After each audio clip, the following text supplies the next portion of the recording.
Genesis chapter 19. The two angels arrived at Sodom in the evening, and Lot was sitting in the gateway of the city. When he saw them, he got up to meet them and bowed down with his face to the ground. "My lords," he said, "please turn aside to your servant's house. You can wash your feet and spend the night and then go on your way early in the morning." "No," they answered, "we will spend the night in the square."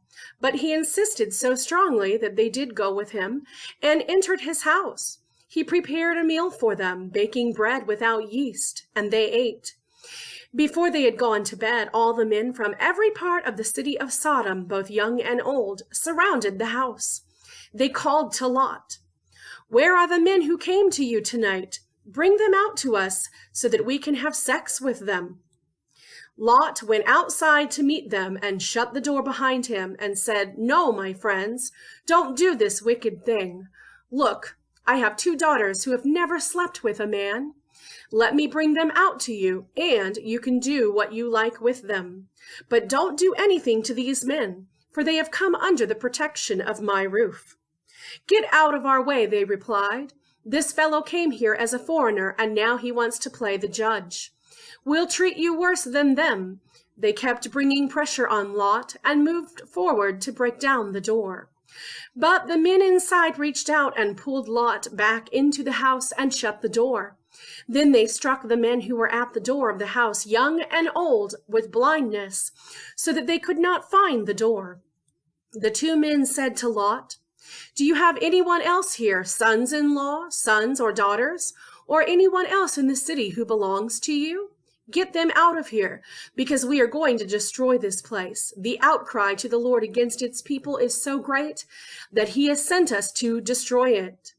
So Lot went out and spoke to his sons-in-law, who were pledged to marry his daughters.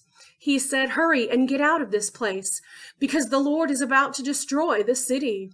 But his sons-in-law thought he was joking.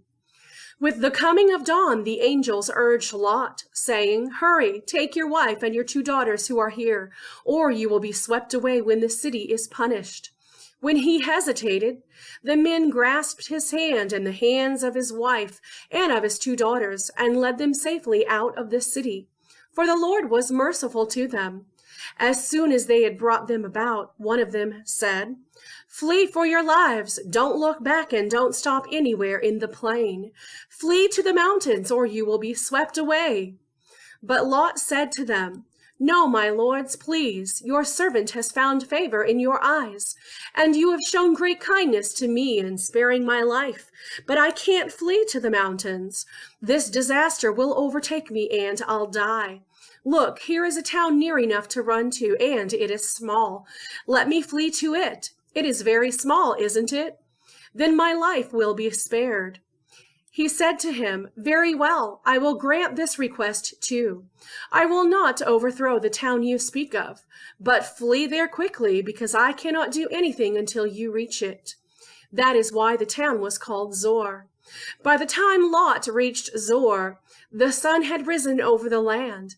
Then the Lord rained down burning sulfur on Sodom and Gomorrah from the Lord out of the heavens. Thus he overthrew those cities and the entire plain, destroying all those living in the cities and also the vegetation in the land. But Lot's wife looked back, and she became a pillar of salt. Early the next morning, Abraham got up and returned to the place where he had stood before the Lord.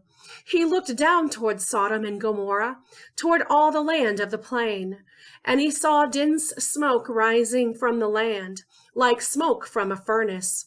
So when God destroyed the cities of the plain, he remembered Abraham, and he brought Lot out of the catastrophe that overthrew the cities where Lot had lived.